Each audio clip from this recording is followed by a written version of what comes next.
to the dollar index, because that's the top question that you're kind of grappling with right now. How are you positioning yourself there amid the fact that it's been so tightly range bound? Well, we are on the bearish side for the dollar for the remainder of the year. We think there's a few things going on. One, the yield compression, the yield advantage that the dollar enjoyed over DM and its EM peers, that has essentially narrowed quite significantly. Markets are pricing in obviously significant amount of rate cuts in the second half of the year and next year. So that yield advantage has clearly gone away for the dollar.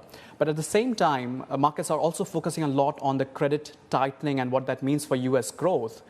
But I think markets are missing some of the good growth stories that we have in Asia. Yeah. For example, what's happening with the China reopening, India's growth story, Indonesia, the tourism-led recovery in places like Thailand and Vietnam. Yeah. So those important growth stories will also lead to some reallocation of capital. So we'll come to that, but how bearish does it get for the dollar for you, and by when?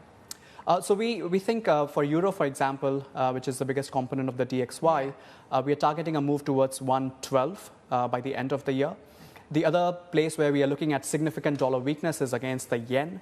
Now, Bank of Japan, when it moves, whether it's in April or in June, it's an important question, obviously. But we do think it's only a matter of time that we get there. So we are targeting 120, 122 by the end of the year for dollar yen. Oh, wow. 120, 120. Wow. 120, 122. That's like completely re-rating the yen. Do you think that meaningfully in the next two policy meetings, Governor Ueda would be able to set the stage to prepare the market mentally for an exit or a movement on the YCC? So our baseline scenario is that we expect the Bank of Japan to essentially remove its YCC at the June meeting. But we do think that it's going to be a surprise for markets. I don't think we are in a situation where they will try to prepare markets, give an advance notice, as and when the announcement comes, whether it's in the April meeting or the June meeting.